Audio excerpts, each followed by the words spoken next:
నీ పేరు ఏం పేరు? నా పేరు నవీన్ అన్న, నాది ఖమ్మం డిస్ట్రిక్ట్ అన్న. నీకు ఎన్ని మార్కులు వచ్చాయి? నాకు 125 అన్న. 125 మార్క్స్. ఖమ్మంలో ఎక్కడ? ఖమ్మంలో సారథి నగర్ లోకల్ అన్న. అమ్మ నాన్న ఏం చేస్తారు? వ్యవసాయం అన్న. మీరు రైతు కొడుకు అంటే మా ఫాదర్ లేడన్న. మా ఫాదర్ అమ్మ రైతు. అమ్మ రైతు కొడుకే కదా? రైతు కొడుకు. ఏం పేరు అన్న? నా పేరు నవీన్ అన్న. నవీన్. ఓకే. రైతు కొడుకుకు అన్యాయం చేసిన బాత్రూంలో పడ్డాడు, మన కొడుకు మన కూతురు. నీ పేరు? నా పేరు మహేష్ అన్న, మాది జనగాం డిస్టిక్. మా నాన్న వ్యవసాయమే చేస్తాడు. ఎంతో కష్టపడి ఈ ఉద్యోగాన్ని ప్రిపేర్ అయినా నేను. కానీ ఈ కేసీఆర్ ఈ జీవో నెంబర్ 46 తీసుకొచ్చి ఆగం చేసిండు. 123 మార్కులు వచ్చినాయి. హాఫ్ మార్క్తో జాబ్ పోయిందన్న నాకు. అసలు ఏం చేయాలో అర్థం కావట్లేదు. అందుకే మీ తరపున ఒక చిన్న రిక్వెస్ట్ అన్న, మా నాలాగా జాబ్ లాసిన వాళ్ళందరికీ చేతులు ఎది మొక్కుతున్నా, ఎవరు ఆత్మహత్యలు లాంటివి అస్సలు చేసుకోకండి. మన దగ్గర బలం ఉంది, బలగం ఉంది, కొట్లాడదాం. ఊపిరి ఆగే వరకు కొట్లాడదాం, ఖచ్చితంగా కొట్లాడదాం, మనకు న్యాయం చేసుకుందాం. ఆత్మహత్యలు మాత్రం చేసుకోకండి. రండి, హైదరాబాద్ రండి, ఖచ్చితంగా కొట్లాడుకుందాం. రైట్. నీ పేరు ఏం పేరు? సురేష్ అన్న. సురేష్ చెప్పు. నీకు ఖమ్మం 121.5 వచ్చినాయి. ఎస్సీ హాఫ్ మార్క్తో జాబ్. ఎస్సీలో 121 మార్కులు వచ్చినట్టు నువ్వు మామూలు 122 కట్ అయింది సార్. హాఫ్ మార్క్తో నాకు జాబ్ అయింది. ఖమ్మం నాది. మా అమ్మ నాన్న కూరగాయలు అమ్ముకుంటారు. 3 సంవత్సరాలు అప్పు చేసి చదివిపించారు. చాలా కష్టపడి చదివింది సార్. కానీ నాకు జాబ్ రాలేదు. లాంగ్ జంప్, హై జంప్ అన్నింటిలో క్వాలిఫై. ఫస్ట్ అటెంప్ట్లోనే క్వాలిఫై సార్. 538 600 మీటర్స్ మెరిట్ కొట్టింది సార్. మెరిట్లో వచ్చింది. అయినా నాకు జాబ్ రాలేదు. 46 జీవో వల్ల నాకు జాబే రాలేదు. కారణం ప్రభుత్వం. కావున నిరుద్యోగులందరూ ఎవరు సూసైడ్ చేసుకోవద్దు, పోరాడదాం, మనందరం యుద్ధ వీరులం. అది సూపర్. నా పేరు యాదగిరి అన్న, నా నల్గొండ డిస్టిక్. నాకు 125 మార్క్స్ వచ్చినాయి. 125 మార్క్స్ వచ్చినాయి. మాకు 127 పెట్టారు కట్ ఆఫ్. బీసీడీ నా క్యాస్ట్. ఇప్పుడు గత ప్రభుత్వం పట్టించుకోలేదు. మేము పోరాడినాం, అన్నీ చేసినాం కదా. ఈ ప్రభుత్వం అయినా జర ఇన్వాల్వ్ చేసుకొని కొంచెం మాకు చర్చలు జరిపి మాకు న్యాయం చేస్తుందని కోరుకుంటున్నాం. నాది తుంగతుర్తి నియోజకవర్గం, నల్గొండ జిల్లా. మేము నల్గొండ జిల్లాలో మాకు నియోజకవర్గం కాదు, ప్రతి నియోజకవర్గంలో తిరిగి మేము కాంగ్రెస్కి వచ్చేటట్టు మేము పోరాడినాం. రాత్రి పగలు అనుకుంటా కష్టపడి వివరించి దాని గురించి జీవో 46 అంటే ఏంది, దానివల్ల మాకే కాదు ఫ్యూచర్లో మా పిల్లలకు, మా తమ్ముళ్ళకి కానీ మా చెల్లెళ్ళకి కానీ దానివల్ల ప్రాబ్లం ఉంది. దీనివల్ల మాకు మన ఉద్యోగాలు వచ్చేటట్టు లేదు, మనం ఎంత చదివించుకున్నా వేస్టే అని మేము ఒక ఇట్లా మోటివేషన్ చేసి మార్చి మా ముసలోళ్ళు అంటే ముసలోళ్ళు పింఛన్ ఆశపడకండి, మా ఉద్యోగాలు పోతున్నాయి, మేము బతికేది కష్టకాలం ఉంది, మమ్మల్ని చదివించి వేస్ట్ అని వేడుకొని నైట్ కాళ్ళ మీద పడి అట్లా చేసారా మేము గెలిపించుకున్నాం. ఈ ప్రభుత్వం అయినా జర మేము పడ్డ కష్టానికి మాకు న్యాయం చేస్తుందని మేము కోరుకుంటున్నాం. నా పేరు యాదగిరి అన్న, సంకటి యాదగిరి. నాకు నల్గొండ డిస్ట్రిక్ట్. లేదు, మేము తీసుకోలేదు. కొంత ప్రచారం చేసి ఒక్క రూపాయి తీసుకోకుండా, అవును మేము ఒక్క రూపాయి కూడా తీసుకోలేదు. వేరే వాళ్ళ ప్రచారం మేము ఎగ్నెస్ట్గా కూడా మేము బీఆర్ఎస్ ప్రభుత్వానికి ఎగ్నెస్ట్గా కాంగ్రెస్ తరఫున పోరాడి మేము కాంగ్రెస్కి వచ్చే సీట్లు వచ్చేటట్టు కష్టపడ్డాం. కాబట్టి నల్గొండ జిల్లాలో మాకు 12 సీట్లకు 11 సీట్లు గెలిపించుకున్నాం. ఇంకొకరు 1 by 1. నీ పేరు ఏం పేరు? నా పేరు శ్రవణ్ అన్న, మా నార్కల్ డిస్ట్రిక్ట్. నాకు 126.5 వచ్చినాయి. గత ప్రభుత్వం ఏమి ఆ జీవో 46 అమలు చేయనందుకు మన కాంగ్రెస్ ప్రభుత్వం వస్తా అని చెప్పి మెయిన్ ఉద్దేశంతో నేను ప్రత్యేకంగా చెన్నూరు నియోజకవర్గంలో 150 గ్రామాలు తిరిగినాను. 150 గ్రామాలు తిరిగినా. నువ్వు వచ్చిన వాళ్ళు నేను కలిసిన కూడా అక్కడ చెన్నూరు నియోజకవర్గం. నాది ఇక్కడ నాగర్ కర్నూలు, కానీ నేను వివేక్ సార్ కోసం ఇక్కడ ఉస్మాన్ యూనివర్సిటీ నుంచి అవినీతి చెన్నూరు పోయినా మరి అక్కడ మనకు అవాయిడ్ చేసిర్రు. అక్కడ మాట్లాడినా 10,000 మందిని ప్రత్యక్షంగా నేను కలిసి నిరుద్యోగుల బాగా నేను చెప్పిన 10,000 మందితో మొత్తం వీడియోలు ఉన్నాయి, ఫోటోస్ ఉన్నాయి, అన్నీ ఉన్నాయి. ప్రత్యేకంగా సార్ వివేక్ సార్ కూడా మమ్మల్ని స్పెషల్గా ఇన్వైట్ చేసిండు. మళ్ళీ నా పేరు శ్రవణ్ అన్న. అక్కడ మీరు వచ్చినాం, మిమ్మల్ని కూడా కలిసినాం. అక్కడ గణేష్ ఉన్నాడు కదా, గణేష్ వాళ్ళ టీం నుంచి వచ్చినాం. అందుకని ఈసారి కాంగ్రెస్ ప్రభుత్వం గెలిపిస్తున్నాం. వాళ్ళు ఖచ్చితంగా మాకు ఏదైనా హెల్ప్ చేసింది. నేను క్లియర్ చేయాలి. నాకు 126.5 వచ్చినాయి. వీళ్ళు ఎందుకు ఇదంతా మాట్లాడిస్తున్నామంటే, ఇది కాంగ్రెస్ నాయకులు, ముఖ్యమంత్రి కానీ, ఎమ్మెల్యేలు కానీ, మంత్రులు కానీ మీరు ఇలా పొజిషన్లు ఉన్నారంటే ఇగో ఇట్లాంటి తమ్ముళ్ళ కృషి. ఏం పేరను? శ్రవణ్ లాంటి వాళ్ళ ఎంతోమంది కృషి ఉందని చెప్పడానికి ఉస్మానియా ఆర్ట్స్ కాలేజ్ సాక్షిగా చెప్తున్నాం. రక్తం దారపోసిరు, సమయాన్ని దారపోసిరు, జ్ఞానాన్ని దారపోసిరు, వాళ్ళ డబ్బులు కూడా చాలా ఖర్చు అయినాయి. ప్రతి విలేజ్లో డోర్ టు డోర్ సర్వే చేసిన 150 గ్రామాలు సారే మెచ్చుకున్నాడు మమ్మల్ని. ప్రత్యేకంగా మీరు బాల్క సుమన్ ప్రత్యేకంగా మమ్మల్ని గుండాలతో తిట్టించిన, మా ఫ్యామిలీని కూడా తిట్టించారు. అయినా కూడా పడ్డాం. ఇంకోటి ఉస్మాన్ యూనివర్సిటీ బాల్క సుమన్ ఈ నుంచి గెలిచి అసెంబ్లీలో ఏమాత్రం నిరుద్యోగుల గురించి మాట్లాడాలని చెప్పి అది ఎంచుకొని అక్కడ ఓడగొట్టినాం. 37,000 మెజార్టీ ఇచ్చినాం వివేక్ సార్కి. ఇది గుర్తుంచుకోవాలి సార్, మీరు కూడా ఖచ్చితంగా జీవో 46 గురించి మాట్లాడాలి, ఖచ్చితంగా దాన్ని సాల్వ్ చేయాలి. రైట్. ఇంకా ఎవరైనా మాట్లాడాలా రండి, ఒక్కొక్క నిమిషం మాట్లాడండి. మీ ప్రాబ్లం ఏంది, ఎక్కడి నుంచి వచ్చారు చెప్పు. నా పేరు రాజశేఖర్ అన్న, మహబూబాద్ మాది డిస్టిక్ మహబూబాద్ నియోజకవర్గమే. అయితే మేము గత 4-5 నెలల నుంచి జియో 46 గురించి ఇక్కడ హైదరాబాద్లో చాలా ప్రాంతాలు తిరిగినాం, సెక్రటరీ ముట్టించినాం. ఇవన్నీ జరిగిన తర్వాత కూడా ఎన్నికల సందర్భంగా ఏం చేసినాం అంటే ఇక్కడ నుంచి సిటీ నుంచి వెళ్ళిపోయి మేము అక్కడ మా ఊరిలో ఉండి ఏం చేసినామంటే ఎవరైతే అభ్యర్థులు ఉంటారో మా ఊరు ఫస్ట్ అయితే ముందుగా మా ఊరిని మార్చుకోవాలి, ఫస్ట్ మా ముసలమ్మలు మార్చుకోవాలి. ఎందుకంటే ఇంత కూడా లోక జ్ఞానం లేకుండా ఉండి ఆలోచించకుండా చేసేదంటే వాళ్ళు ఒక్కలే. కాబట్టి ఫస్ట్ మేము ముసలమ్మని టార్గెట్ చేసినాం. వాళ్ళందరినీ మా నాన్నమ్మ కొంచెం మొదలు పెట్టినంటే ప్రతి ముసలమ్మ దగ్గర పోయి మైపాలన్నా మీరు పోయి మా ముసలాళ్ళ దగ్గర పోయి కాళ్ళు మొక్కిన విషయం నాకు గుర్తుంది. అదేవిధంగా మేము కూడా పోయి కాళ్ళు మొక్కి మరిగా ప్రతి ముసలమ్మను డోర్నకల్ నియోజకవర్గం నుంచి కానీ మైబాద్ నియోజకవర్గం కానీ ఇవన్నీ మొత్తం ఆ ఏరియాలో ఉన్నటువంటి కొన్ని ఊర్లు కవర్ చేసుకుంటూ ప్రతి ముసలమ్మ దగ్గర పోయి మాట్లాడి కాళ్ళు మొక్కి మరిగా మేము బతిలాడినాం. ఇటు రామచంద్ర నాయకు ఎట్ ద సేమ్ టైం మా దగ్గర మా మైబాద్ నియోజకవర్గం నుంచి మురళీ నాయక్ గెలిచారు. వీళ్ళిద్దరు గెలిచారు. మురళీ నాయక్ 50,000 ఓట్ల మెజారిటీతో గెలిచిండు. రామచంద్ర నాయక్ కూడా 50,000 మెజారిటీతో గెలిపించుకున్నాం మేము.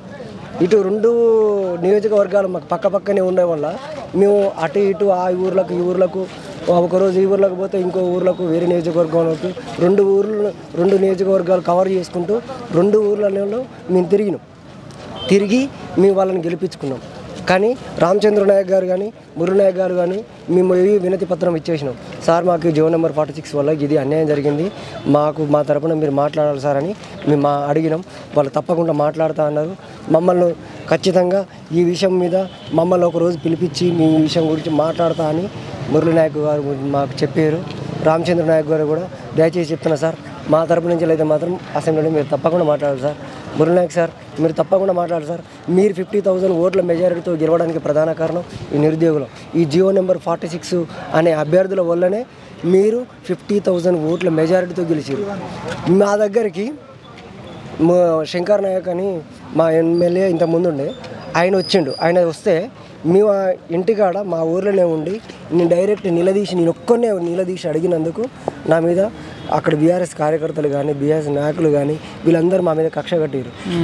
మమ్మల్ని మా ఊర్లో కొంచెం అదో రకంగా చూడడం మొదలుపెట్టారు. ఎందుకంటే ఆ జియో నెంబర్ 46 అనే విషయం ఏందనేది మా గ్రామీణ ప్రాంత నిరుద్యోగులకు తెలుసు, కానీ అక్కడ ఉన్నటువంటి చాలామంది వ్యక్తులకు తెలియదు. ఎందుకు జరిగింది ఏం కదా అంటే మాకు ఇట్లా మార్కులు వచ్చినాయి అయినా కానీ నాకు జాబ్ ఇవ్వట్లేదు అని చెప్పితే వాళ్ళు అన్నారు కదా నీకు మార్కులు వస్తే నీకు ఎందుకు జాబ్ రాదు అని చెప్పి మేము మొత్తం ఆధారాలతో సహా చూపించిన. అప్పుడు చూపిస్తే అప్పుడు రియలైజ్ అయ్యి ఆ జియో నెంబర్ 46 అనేది ఒక కానిస్టేబుల్ అభ్యర్థులలో ఈ విధంగా ఒకటి ఉంది అని చాలామందికి తెలిసింది. అప్పుడు వాళ్ళు చాలామందికి మార్పు వచ్చి వాళ్ళు వేరే బీఆర్ఎస్కి ఓటు వేయకుండా కాంగ్రెస్ తరపు నుంచి ఓటు వేస్తానికి మేము ఎంతో కృషి చేసినాం. ఈ విషయాన్ని మాత్రం ప్రతి కాంగ్రెస్ అభ్యర్థి కానీ ప్రతి కాంగ్రెస్ ఎమ్మెల్యే కానీ గుర్తుంచుకోవాలి. రేవంత్ రెడ్డి సార్ తప్పకుండా మా తరపు నుంచి మాత్రం మాకు న్యాయం చేయాలని మేము కోరుకుంటున్నాం సార్. మీకు ఎన్ని మార్కులు వచ్చినాయి? నాకు 118 118. ఇది ఈ ప్రాణాలకు తెగించి మాత్రం కొట్లాడారు, దాంట్లో నో డౌట్. ఎందుకంటే బీఆర్ఎస్లో వాడు ఊరికి 10 మంది రౌడీలను పెంచి పోషించారు. ఆ రౌడీలను కూడా ఎదిరించారు అంటే వీళ్ళు ప్రాణాలకి తెగించారు. మేము ఏమంటున్నామయ్యా, ప్రాణాలకు తెగించారు, ₹1 తీసుకోలేదు మీ దగ్గర, మీకు ఓట్లు వేయించారు, మిమ్మల్ని పదవులలోకి తీసుకుపోయారు. కాబట్టి వీళ్ళతో చర్చలు జరపంటున్నాం. చర్చలు జరపాలి, అతి త్వరలో దీన్ని ఒక సమస్యను పరిష్కారం చేయాలని కోరుకుంటూ, ఇంకా మరి ఇది ఒక ఒడవని ముచ్చటనేది ఎప్పుడైతే మీరు పిలిచి పరిష్కారం చేస్తారో ఇరువైపులా పిలిచి పరిష్కారం చేయాలి అని చెప్పి సీఎం రేవంత్ రెడ్డి గారికి కూడా ఈ వీడియో రీచ్ అయ్యేటట్టు చేయాలని కోరుకుంటూ, ఇంతకంటే మేమేం చెప్పలేము. కొంత మానవీయ కోణంలో ఆలోచించాలి, ఎక్కువ నాంచకుండా తొందరగా ఈ నిరుద్యోగుల సమస్య అని పరిష్కరించాలని కోరుకుంటూ. మామూలుగా లేదు, ఇది పులిగుండే ఉప్పుగుండే. మీరు అందరు సపోర్ట్ ఉంటే ఎవరన్నా నన్ను ముట్టుకోవాలంటే కొంచెం భయపడతారు. మైపాల్ అంటే ఒక బ్రాండ్.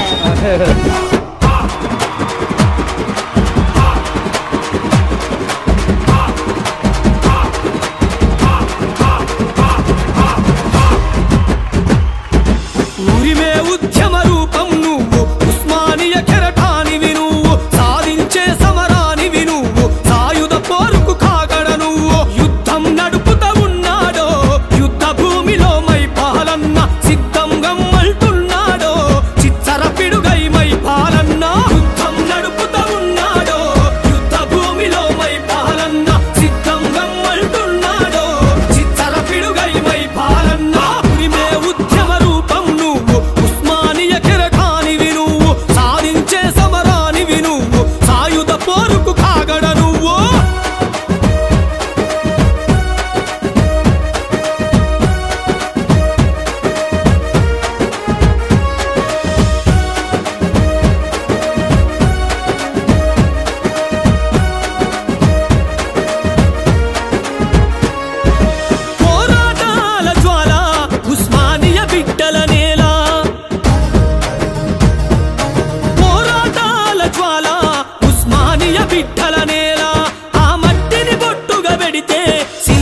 మైపల్ అన్నట్టే బ్రాండ్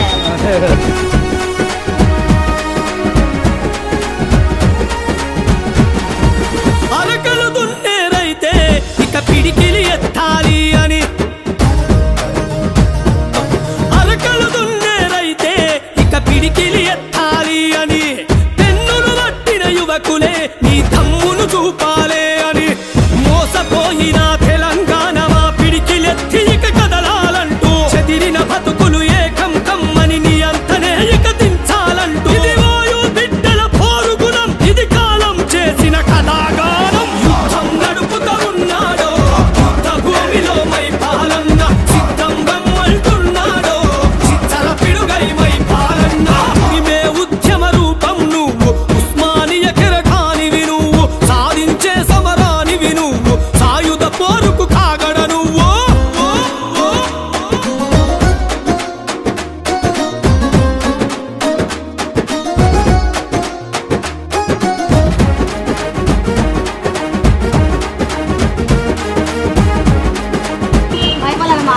అది నాకు కూడా అన్నాను అందరూ చెల్లె కోసం వచ్చిన సకల జనుల పోరాటం సాధించినది రాష్ట్రం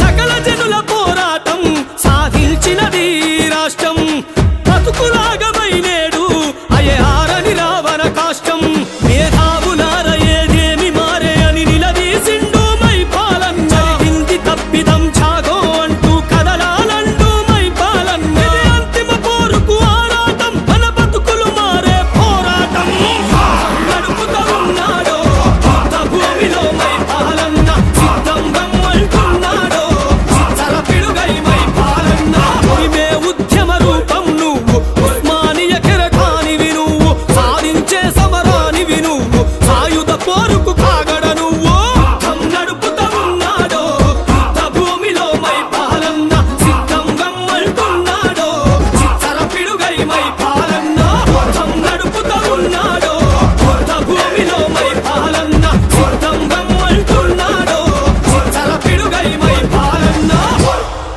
జై తెలంగాణ, జై జవాన్, జై హింద్.